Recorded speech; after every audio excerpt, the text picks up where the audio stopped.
Also, we want to try and keep the glacier intact as possible, have a little impact on it. So that's why we drive through there.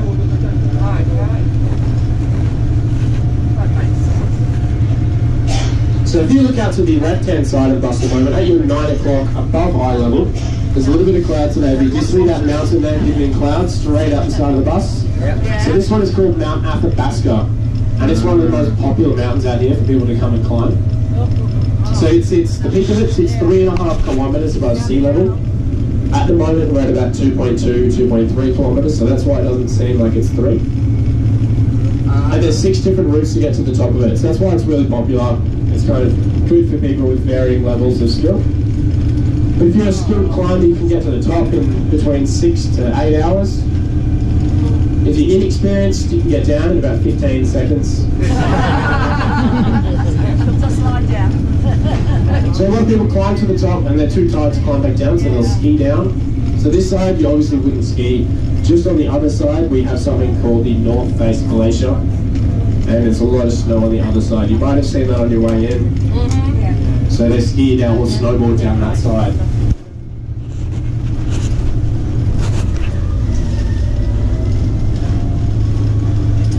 So there's a little bit of cloud today, but if you look next to Mount Athabasca, you can just see kind of the base of another mountain there, and you can see some like rubble or like ice. Yeah. So that ice there is called the Andromeda Glacier. And on either side of that ice, there's a peak, and that's the Andromeda, or Mount Andromeda. The Andromeda Glacier out here is really cool. It's one of my favorites.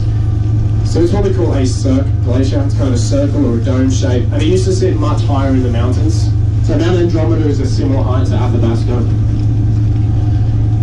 And the Andromeda Glacier used to sit much, much higher in the mountain. Over time, gravity has pulled it down, and it's kind of dug and drilled its way through the mountain.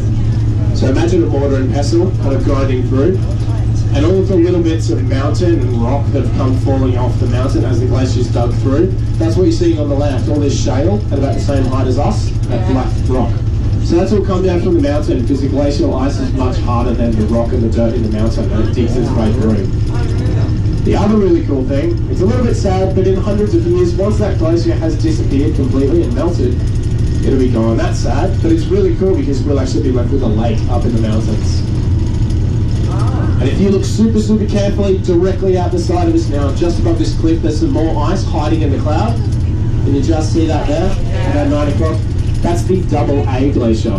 So there's another glacier there, and it's only called that because it's between Mount Athabasca and Mount Andromeda, both starting with the letter A. And this one here is what we call an alpine glacier.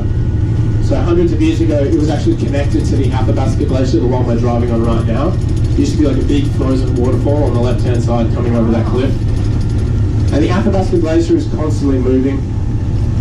It's what we call a living glacier. And because of its constant movement, it does separate and crack a little, so that waterfall has fallen away over time. And so that's why those two glaciers are no longer connected. So we call it an alpine glacier.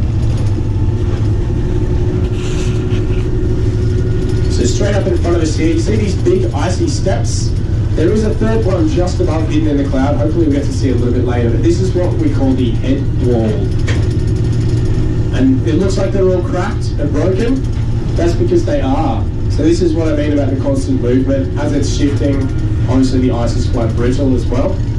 So it does form these cracks. So these cracks are what we call a crevasse.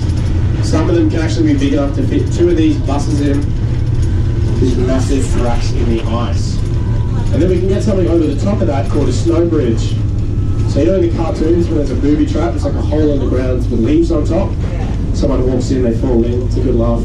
It's like that, except with snow and a massive crack and no one laughs. So we can have those out here.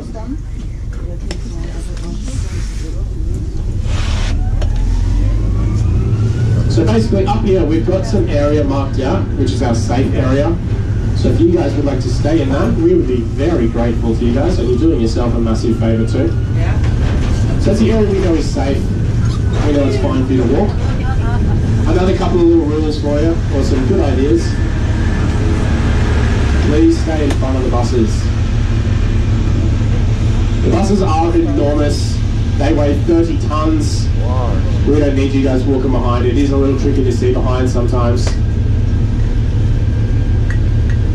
So for your own safety, we just ask that you don't go behind them. And also, if you want to take a look down at your feet, do you like your shoes? Yeah, they're pretty nice. Awesome. So if you like your shoes, I strongly recommend you walk on the ice that is white. So if you don't like your shoes and you want some cold, soggy, wet feet, I suggest you walk where it is blue. So there are water puddles out here, so just be careful.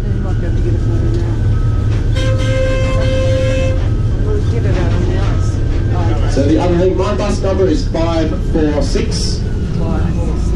If it's not written on the front,